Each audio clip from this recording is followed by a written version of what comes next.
So, Jasit Singh, the floor is yours. Hello, everyone. My name is Jasjeet Singh. I am a professor at INSEAD, and it's a real pleasure to share my thoughts today with all of you. Thank you for the invitation and for being here. So what I'll be talking about briefly today is the topic of growing a business with impact. Now, all of us are well aware that increasingly the conversations that used to be two different conversations, which is the conversation of impact on the one side and of business on the other side, are becoming conversations that are a part of a larger conversation, which is how can we have impact while running business at the same time? And indeed, a lot of people are saying that business is potentially a great force for good. It's a tool that can be used not just for making money, but for having a positive impact. And what I'm going to briefly talk about is what does it even mean to have an impact? And in particular, as you grow your business from the point of view of financial sustainability, how can you also keep an eye on having the impact that you really are seeking through your business, whether it's a social enterprise, whether it's an impact business, and in particular, as you grow your business from the point of view of financial sustainability, how can you also keep an eye on having the impact that you really are seeking through your business, whether it's a social enterprise, whether it's an impact business, whether it's a sustainable business? The question worth asking is, how do I really make a difference? Now, just looking in terms of very fundamental definition of impact, in my mind, the definition of impact is quite straightforward. It is imagining a world where you are there and contributing, and imagining then a world where you weren't there. And that delta, that difference, is really your impact. So it's quite a simple definition if you really cut through the chase of all the bells and whistles that very often go into conversations about impact.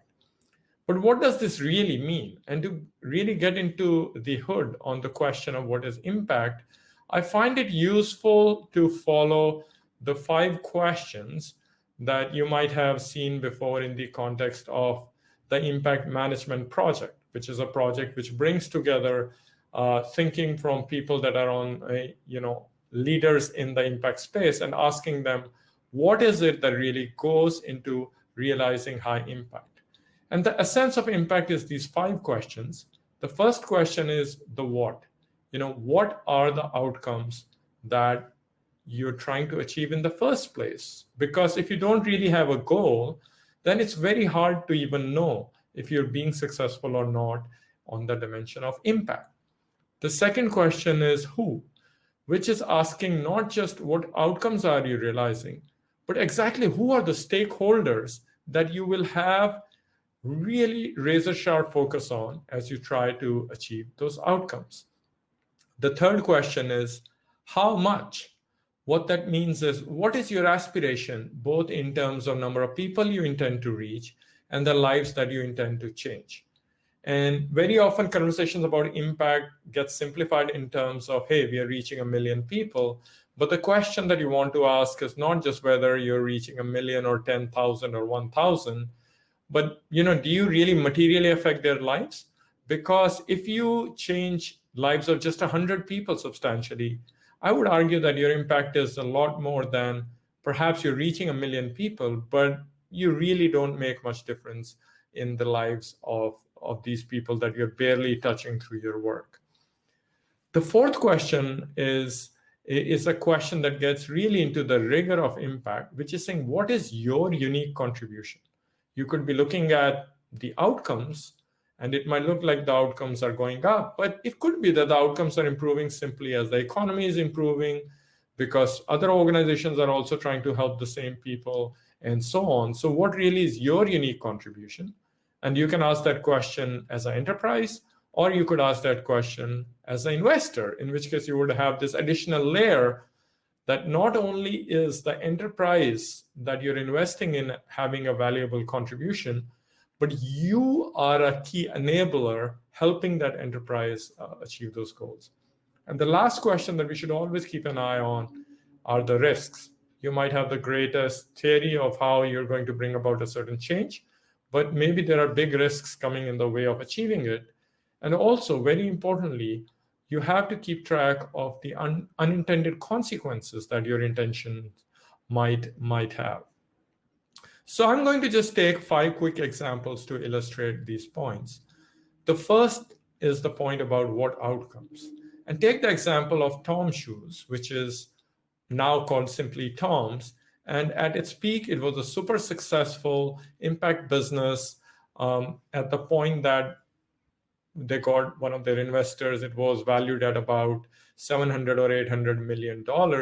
And their basic idea is, well, we'll sell a pair of shoes to somebody in the developed world. And for every pair of shoes that we sell, we'll give a pair of shoes for free in a poor country, maybe to people that don't have shoes, right? So in their mind, the outcome is simply that the people have shoes. And one of the things they've been criticized for is, well, that's not an outcome in itself. And maybe you haven't even researched enough on whether this is outcome that people there care about.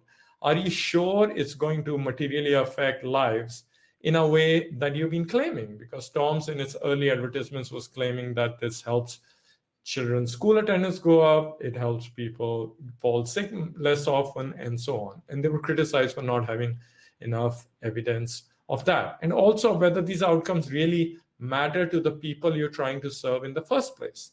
Which brings us to the second question, which is, who are your target stakeholders, right? Just being very clear on what populations are you serving. So if your shoes are going to get to people that already have shoes, even if they're locally made cheap shoes, your impact might be less than if your shoes really are reaching people who generally do not have shoes and for whom shoes would make a difference. Similarly, in this picture, in the context of microfinance, if you are giving small loans to, let's say, women, you have to be very clear. Are these women, are the loans being given to encourage entrepreneurship? In which case, the question to ask is, are these women really underserved? Are these women really otherwise ready to be entrepreneurs and the only thing they need is the loans? Do they have a desire and appetite and social conditions to be entrepreneurs? Do they really not have access to finance? Because what happens in microfinance very often is you're the 5th or the 6th or the 7th microfinance organization in an area where there's already a lot of debt. So your loans could have a negative rather than positive effects. So being very clear on what are the outcomes and who are you trying to serve in terms of improving these outcomes through whatever is your intervention. Which brings us to the third goal, which is, what is your ambition in terms of the scale of your impact, but also in terms of the depth of your impact. And an example here is a social impact bond that happened in the context of US, where Goldman Sachs claimed that they had achieved success by reaching learning goals for 109 out of 110 students.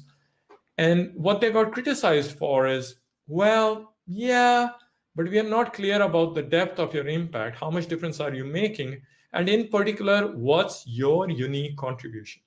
And an example of organization that focuses a lot on not just the impact being achieved in general, but their unique contribution is One Acre Fund, which says, okay, we are going to serve smallholder farmers in Eastern Africa, and we are going to say not just how much are their lives improving, but we are going to go further and actually check how much are their lives improving because of us, rather than them perhaps being improved in any way because of other economic conditions and so on, right? So that requires careful measurement of what would have happened in their lives even if you weren't there.